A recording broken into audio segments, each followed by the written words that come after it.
Danke. Das ist mein Privileg zu kommen zu dich und sagen, was ist in meinem Leben. It's my privilege to come to you and share a little bit of my life, or what's in my life. I was indeed born in Germany. My parents had the unique opportunity of being born in Poland.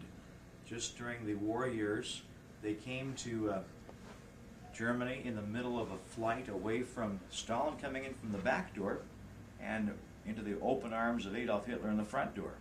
My mother comes from a German heritage, living in a foreign country, and that's defined as Volksdeutsch. The word Volk, of course, in German means family, and Deutsch is German. So from German heritage or German family, and she came out in the middle of the 1945 in a very cold winter. Matter of fact, it was one of the coldest winter in some 40 years prior to that, and the caravan of German ethnic people who were escaping Stalin had the front of Stalin closing in from the east as close as just some 5 kilometers. That's about 3.5 miles away from them. Bullets and occasion whistled by their ears, and by the mercy of God, they came out to Germany. My father followed the caravan and was in charge of the horses and the wagons. And Dad, being Polish and not having German heritage, of course, was suspected immediately of being a spy. So he spent over 8 months in northern Germany hiding in granaries, in barns and basements. For if the SS or the Gestapo, the Nazi police, would have found him coming from a German heritage with no documentation and no paperwork, he would have been shot immediately as being a spy. By the mercy of the Lord, we survived those turbulent war years, and I was born immediately after the war in a camp called a displaced persons camp, or a DP camp, in the northern part of Germany, in Oldenburg, not too far away from more prominent cities that you might be aware of, such as Bremenhaven in the north. And we came to the United States in 1951, and we spoke 2 words of English, okay and hallelujah. We came to New Orleans. We should have docked in New York, and we ran into a hurricane, so we came to New Orleans, and we took a train from New Orleans to Seattle. And our total command of English did not improve for some short time, and so I was the brunt of a lot of teasing, and my grade school, my kindergarten, had stones thrown at us, and by the 4th grade I took 2nd place in the 50-yard dash in Seattle.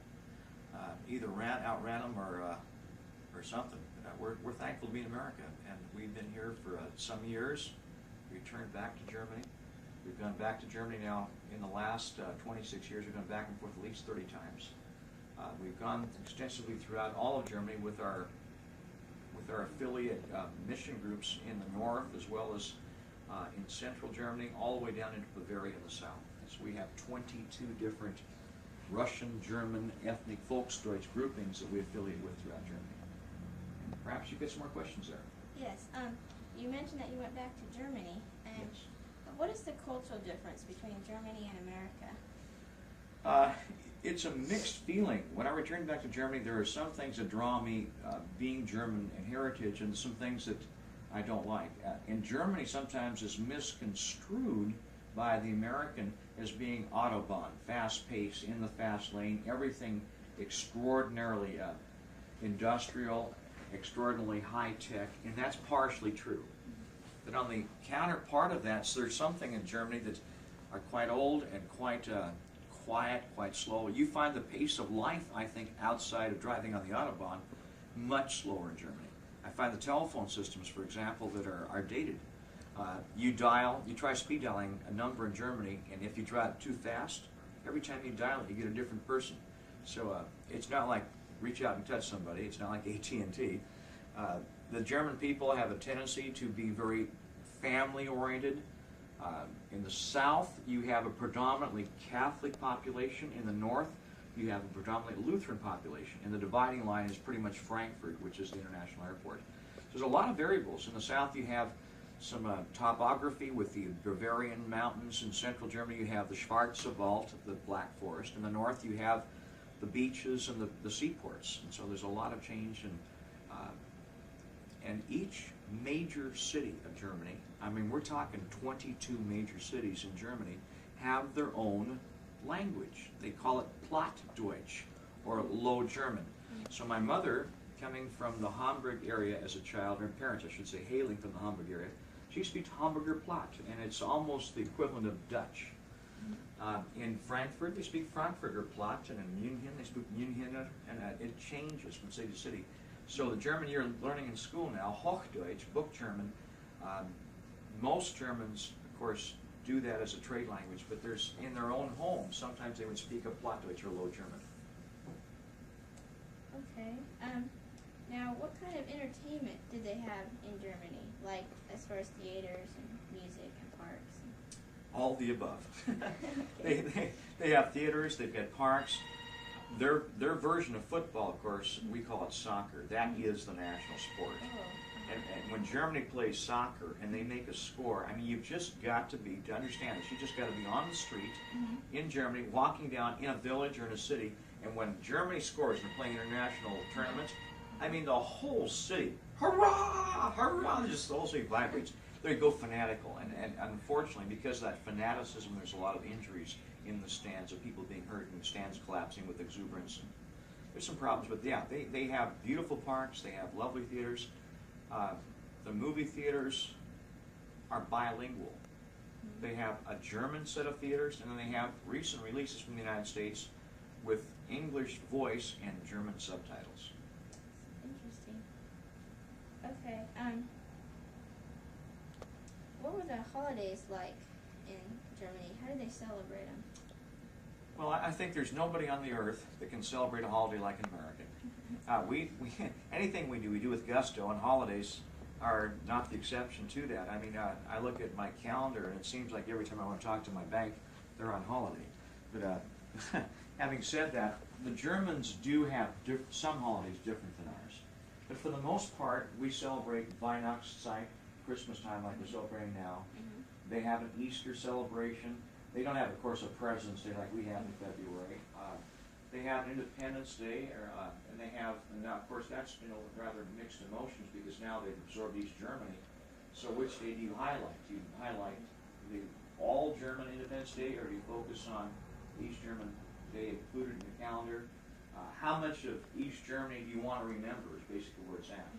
And that's been quite a dramatic problem for them, is when you absorb, even though you're German, and East and West were both German, here we have people for 2 generations who lived under communism. And they changed. Their work ethics changed. The Germans are aggressive in their work ethic. The communist people were told not to be. And there's some real problems with that. One of the major problems, Crystal, is on the Autobahn. They have the little Wartburg cars. And it's a 3-cylinder little thing. It's like a sewing machine motor. It's crazy. And what happens with this crazy motor, it's a 2-cycle motor, so you've got to mix gasoline with oil, like you do a chainsaw. Yeah. The thing isn't worth a hoot. So on this German Autobahn with no speed limit, where they say to all the people, 130 is genug, 130 kilometers, 85 miles an hour is enough. Of course, nobody does that. Yeah. I mean, everything flat out. 100 miles an hour is common in the slow lane in Autobahn. Here's a little Wartburg chugging along at 23 miles an hour. Flat out, doing all chug, chug, chug, chug. A grade 16 miles an hour. A little bit of fog. Here comes a guy coming down at 100 miles an hour. And what eventually has happened is they outlawed the Wartburg on the Autobahn. I could see it coming, but there were so many accidents because of that high speed and then a little Wartburg, and then to mix it up. And the Autobahn basically is 2 lanes each way. And so that provides some major traffic problems in Germany. Oh, that's interesting. Okay, one more last question. What was the everyday life of an average German? Well, they get up a little earlier than we do, and they have a mixed week. We have, of course, 9 to 5 regiments, and we sometimes work Saturdays. They have Mittagszeit or Mittagsruhe, midday rest on certain days. The villages would celebrate that Mittagsruhe on a Tuesday, and Donnerstag for Thursday. And in the large cities, usually Wednesday, maybe a Friday. And so right smack dab in the middle of the day, they have their version of siesta. And, you know, you're getting the American mode. You know, you want to go and find something that's 24-hour Safeway. You can't find it in Germany. I mean, it cuts off at 6 o'clock in the evening, and maybe that's good. Maybe those blue laws we used to have some years ago made some sense because they got people in their homes and had some family time. But in Germany itself, you have an early rising, you have your heavy meal, which is something most Americans don't understand. The heavy meal is lunch. So they have Frühstück, which is breakfast, and it's usually our typical eggs and ham, whatever. And their heavy meal with potatoes and meats and vegetables would be the noontime. And in the evening, they have what they call Abendbrot, which means evening bread. So literally, it's a light sandwich. And really, well, I'm going to go. Okay. What kinds of food did you eat in Germany? What was your favorite and non-favorite? Being German, this may sound strange, but I do not like sauerkraut. And maybe some of the guys and gals out there can identify with that. Yeah. I don't like sauerkraut. So sauerkraut and wieners is definitely a negative. One of our favorites, my son and I, for example, we fell in love with a meal called Jaeger Schnitzel. Jaeger means hunter. Schnitzel means like chop or steak. And so in normal instances, they give you a platter that's about this big. And this monster, I mean, you've got to take a doggy bag because it covers the whole platter. And they have a side plate, because they can't get it on the big platter, of maybe red kraut, I almost said in German, Kohl, and maybe another side plate of homemade potatoes. And they make potatoes in a very unique fashion. We have, I guess, we call them hash browns here, right? They've got a variation of hash browns that America doesn't have, and it's called potato pancakes, basically. And they grate the potato really fine, mix it with egg and flour, and a little bit of butter, and they fry it on a pan. And they use that often. Okay, I see you have some things here from Germany. Is there anything you would like to explain? Sure, sure. Let me just take one of these. This is called a Stein. We call it a mug, I guess, in America. This one happens to come from the Schwarzwald, or the Black Forest, and in the Black Forest region there are different provinces, like we have states. And Baden-Baden, Wiesbaden, there's a lot of Schwarzwald, and there's different scenes there from different parts of southern Germany in the Black Forest area. Here's a little imitation salt and pepper shaker. These are Hansel and Gretel, which is a German story predominantly. And these two dolls, Gretchen and Heidi, come from Germany. Their hair is really fine. They have a lot of detail here on the dress. And this is a little Oma doll from Germany. Of course, Oma means grandma. And coming from a German heritage, we give these things. These things are given to us by friends and family, and kind of just set them around the house. Okay, well, are there any traditions that might be unique to the young people in the German culture? Yeah, now that you mention it, there is. One of the things that is unique to the German kids is they have a practice or tradition of letting the boys wear long pants only after the age of 12. And prior to that, they have what they call lederhosen. And now, we have a sample right here. Come here, Jason. Leder means leather, and hosen means pants, and so turn around. These leather pants are worn by all the kids in Germany. They're durable. They go through a lot better than jeans or Levi's would. And when a guy gets to be 12 years of age, that's the first time he gets a chance to wear ankle-length pants. Thank you, son. And so what happened in my instance, I didn't know this tradition. I came over to Germany, I think I was 19 at the time, and it was summer, so I wore Bermuda shorts. And in a little community called Buchholz, 30 kilometers, that's 20 miles south of Hamburg, this class walking alongside the sidewalk, and I was on the opposite side window shopping, all stopped dead in their tracks. And I said, well, this is interesting because they're all laughing. I was looking on to see what they were laughing about and realized it was me. And I heard one of the little kids say, oh, look, funny man. He's grown up, but he doesn't have long pants. So what they were saying is, we just weren't plugged into tradition.